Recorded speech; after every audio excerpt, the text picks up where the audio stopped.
चले ठीक है, फिर हमारे साथ हैं विक्रम नेगी। सलाम मुफ्ती साहब। सलाम जी भाई विक्रम। जी, मैं पहले भी आपके स्ट्रीम पे आया था कुछ 4-5 हफ्ते पहले। हम्म। और मैं जब पहली बार आया था तो as a non Muslim, as a Hindu who is searching for truth hmm. आया था। लेकिन आज मैं एज़ अ मुस्लिम आया हूँ। माशाल्लाह माशाल्लाह माशाल्लाह। माशाल्लाह। आप वो आपका वो म्यूजिक वाला सवाल था ना? जी, मैं आर्ट डीलर हाँ हूँ, जो आपने मुझे बताया था उसके बारे में। बहुत जबरदस्त, जी जी बहुत जी। बहुत मुबारक हो, अल्लाह ताला कबूल करे, माशाल्लाह। जी, शुक्रिया बहुत-बहुत। माशाल्लाह। आई थिंक तकरीबन 2 साल से मैं इसके बारे में सोच रहा था, लेकिन आपके प्लेटफ़ॉर्म पे आने के बाद शायद अल्लाह ने दुआ कबूल कर ली। तो माशाल्लाह, तो बहुत अच्छा बहुत अच्छा। जी, जबरदस्त। मेरा कोई सवाल नहीं है एज़ सच, लेकिन हम्म। मैं एक अमेज़िंग एक्सपीरियंस जो मेरे साथ हुआ, वो जी उसके बारे में शेयर करना चाहता हूँ। प्लीज। जैसे मैंने आपको बताया था पहली बार, मैं एक आर्ट अप्राइज़र हूँ। पुरानी पेंटिंग्स को साइंटिफिकली स्टडी करना, उन पे फोरेंसिक एनालिसिस करना, हम्म। वो पेंटिंग फेक है, ओरिजिनल है, किस दौर की है, ये सब बताना मेरा मेरा प्रोफेशन है। अभी मैं रिसेंटली एक इंसिडेंट पढ़ रहा था प्रॉफेट मोसेस के बारे में कि फिरौन ने अपने सारे मैजिशियंस को बुलाया और हम्म। मैजिक दिखाने के लिए कहा प्रॉफेट मोसेस के सामने। और जब प्रॉफेट मोसेस ने अपना वो स्टिक जो डाला, वो हम्म। सारा स्नेक्स को निगल गया स्टिक्स। तो जो मैजिशियंस थे सारे वहाँ पे, उन्होंने इस्लाम कबूल कर लिया। यानी जो अपने फील्ड का एक्सपर्ट होता है, उसके सामने जब अल्लाह उसको प्रूफ देते हैं तो वो अनडिनायबल हो जाता है। तो ऐसे ही मेरे साथ कुछ हुआ। ओके। आपसे बात होने के बाद हम्म। अगले दिन ही मुझे एक सैन फ्रांसिस्को से कॉल आया। हम्म। मैं एरिज़ोना में रहता हूँ। San okay. फ्रांसिस्को में मेरे एक एक्स कलीग काम करते हैं मॉडर्न आर्ट म्यूज़ियम में। उन्होंने मुझे बताया कि उनके एक क्लाइंट है, प्राइवेट क्लाइंट है चाइना में, हम्म। जिन्होंने एक पुरानी बिल्डिंग खरीदी है ऑक्शन में। कुछ 150 साल पुरानी बिल्डिंग है वो। चाइना और में। उस बिल्डिंग चाइना हम्म। में और उस बिल्डिंग से कुछ उन्हें 40 पेंटिंग मिली हैं पुरानी, और वो हम्म। उसका इवैल्यूएशन करवाना चाहते हैं। अच्छा। तो क्योंकि ये काम बहुत बड़ा है, वो मुझे अपने साथ ले जाना चाहते हैं इस काम को कराने के लिए चाइना।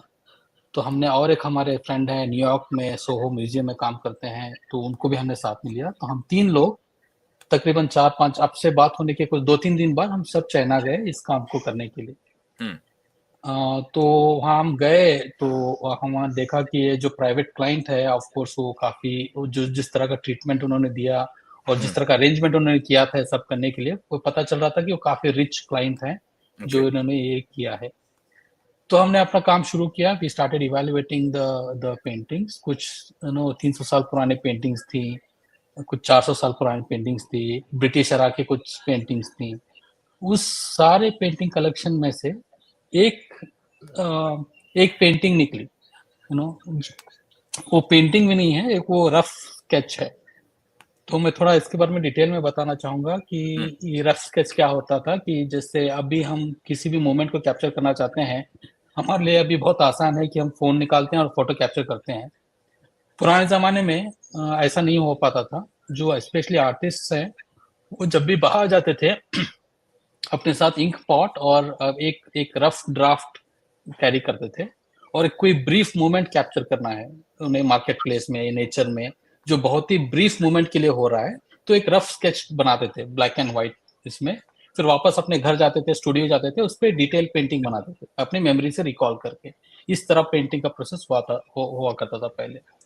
तो एक वहां से रफ स्केच निकला जो अच्छी तरह वेल फ्रेम था रफ स्केच। वो हमने पहले उसको फ्रेम को इवेल्युएट किया, तो फ्रेम ही कुछ तकरीबन 350 साल पुराना था, वो जो पेंट लिखा हम्म। था।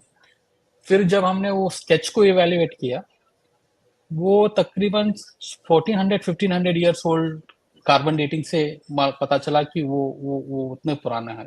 हम्म। अब मैं वो बताता हूँ कि वो स्केच क्या है, और उसको देखने के बाद मुझे इमीडिएटली पता चला कि ये इस्लाम ही सच है और इस्लाम ही हक है।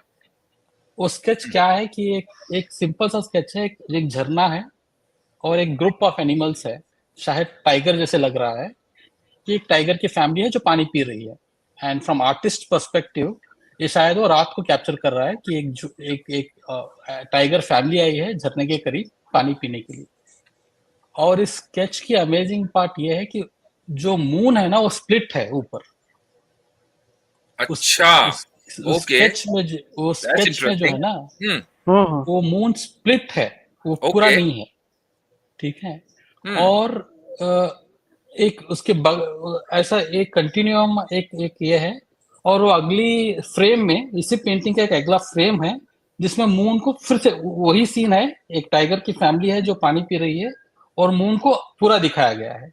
सुभान अल्लाह, ओके, सुभान अल्लाह। ठीक सुभान। है, ये देख के मुझे अनडाउटेडली पता चल गया कि there is no god but Allah and prophet Muhammad सल्लल्लाहु अलैहि वसल्लम is the final prophet of Allah, there is no सुभान अल्लाह, डाउट अबाउट अल्लाहु अकबर, सुभान कि ये अल्लाहु इंसिडेंट हुआ हम्म, और किसी ने देखा और उसको रिकॉर्ड भी किया, हम्म, और ये हिस्टोरिकल प्रूफ है कि ये हुआ।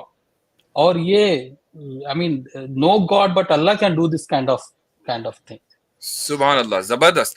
तो आप मुझे बताएं कि वो जो स्केच था उसका कोई रिकॉर्ड आपके पास है? मसलन मैं हाँ सबसे पहले तो ये जानना चाहूंगा कि ये कैसे पता चला कि ये स्केच 1400 साल पुराना है, हाँ प्लस हाँ पहले ये बताइए मुझे जी। ठीक है, तो इसका एक प्रोसेस होता है मुफ्ती साहब, जो हम पेंटिंग का जो टाइमलाइन इवेलुएट करते हैं। सो फर्स्ट हम पेपर का इवेलुएट करते हैं कि वो पेपर कितना पुराना है, वो पपायरस है या कैनवस है या कपड़े पे बनाया गया है।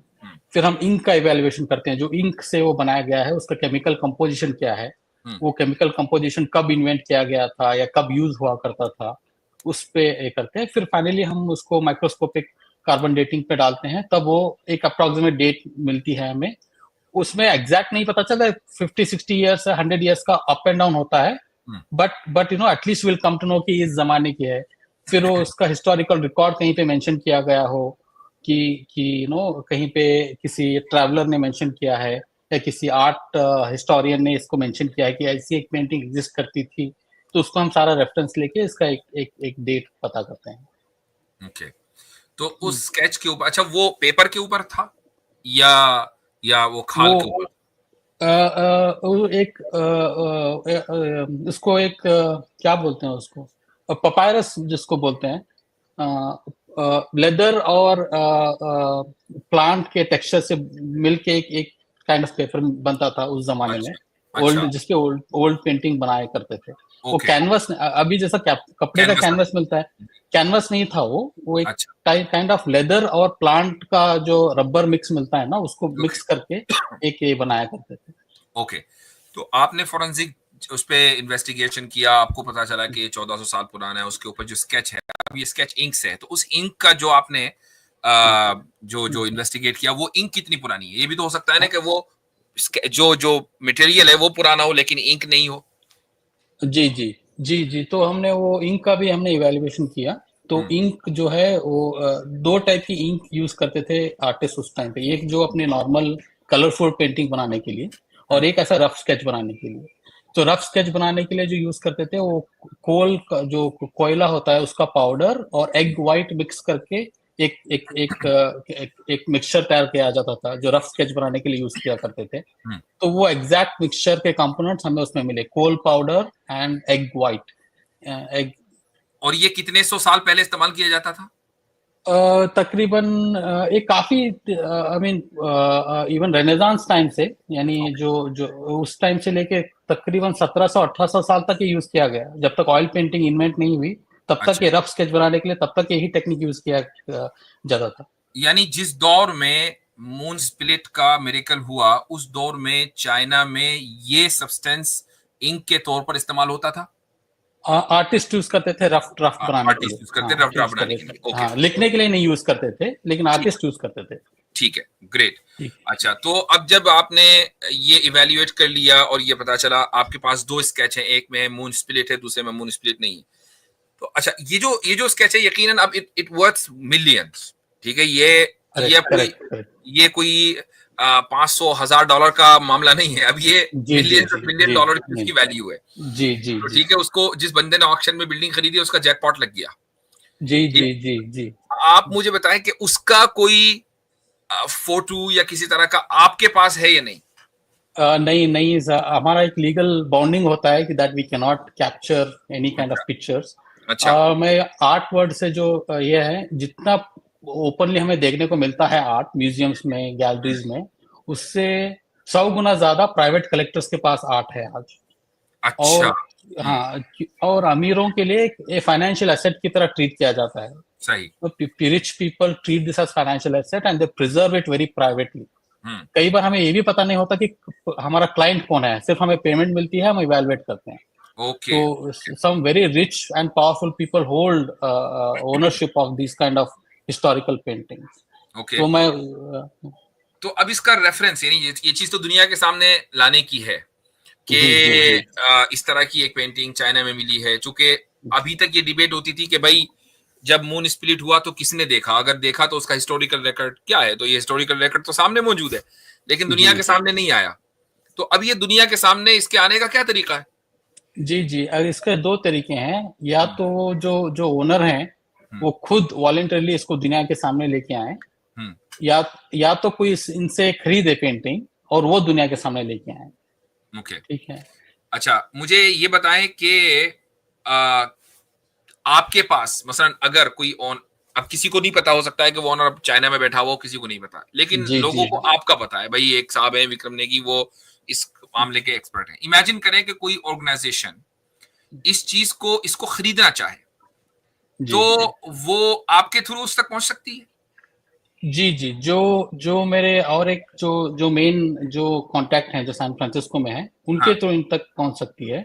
और आई थिंक प्रोबेबली मैं आपसे ऑफलाइन कांटेक्ट करूंगा, then probably we can come to some this thing. I don't know कि वो क्लाइंट बेचने में इंटरेस्टेड है या नहीं है, बट एटलीस्ट अप्रोच तो किया जा सकता है। दैट्स ना बेचे, दिखा दे भाई, वो उसका जी कुछ ना कुछ हो जाए। लेकिन I mean it's very amazing, और आई थिंक आज की जो ये स्ट्रीम है उसका वक्त वसूल हो गया, बल्कि सारी स्ट्रीमों का वक्त वसूल हो गया अभी तक की जितनी हुई है 124। तो आपने बहुत जबरदस्त मुझे ये हमें पूरी उम्मत मुस्लिमा को ये खुशखबरी सुनाई है, और अल्लाह ताला ने आपको इस चीज के जरिए इस्लाम की हिदायत दी। और आपने जो एनालॉजी दी है कि जिस तरह जादूगरों को हजरत मूसा का मौजिजा देखकर यकीन हो गया था कि उनके पास जादू और हजरत मूसा के पास मौजिजा है, और फौरी तौर पर उन्होंने इस्लाम कबूल कर लिया था, कुछ इस तरह की बात आपके साथ पेश आई। ये सिर्फ और सिर्फ अल्लाह ताला का फजल है, उस पर आपको भी शुक्रगुजार होना चाहिए, और हम सब शुक्रगुजार हैं कि आपके थ्रू ये जो इतनी जबरदस्त रिवीलिंग हुई है पूरी उम्मत के सामने।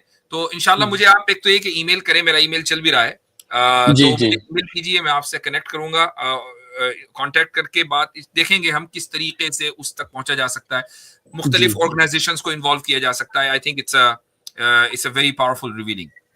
जी, बस मुझे यही बताना था, और मैं अभी सीख रहा हूँ, आप मेरे लिए दुआ करें। थोड़े मेरे फैमिली वाले अपसेट हैं कि मैंने इस्लाम कबूल कर लिया, आप उनके लिए भी दुआ करें। अल्लाह ताला सबको हिदायत दे, आपकी फैमिली के हर फर्द को हिदायत दे। ये चैलेंजेस तो आते हैं, ये तो आने ही है। जी हाँ। अब आप जो एनालॉजी आपने पेश की है उसमें आपने ये भी पढ़ा होगा कि जब उन जादूगरों ने इस्लाम कबूल कर लिया था तो उनके साथ क्या हुआ था। जी मुफ्ती साहब, पता है मुझे। जी हाँ, चलें ठीक है, बहुत जबरदस्त। ये ईमेल सामने है विक्रम भाई, ये ईमेल मुफ्ती साहब का सामने है, आप इसी नाम से मुफ्ती साहब को ईमेल कर दीजिएगा, स्क्रीन पे देख रहे होंगे आप। ठीक है, मेरे ख्याल से म्यूट पर है, तो चले चाहिए इंशाल्लाह। जी मैं कांटेक्ट करता हूँ सर आपसे। शुक्रिया, बहुत बहुत जज़ाकुमुल्लाह खैरन। अच्छा।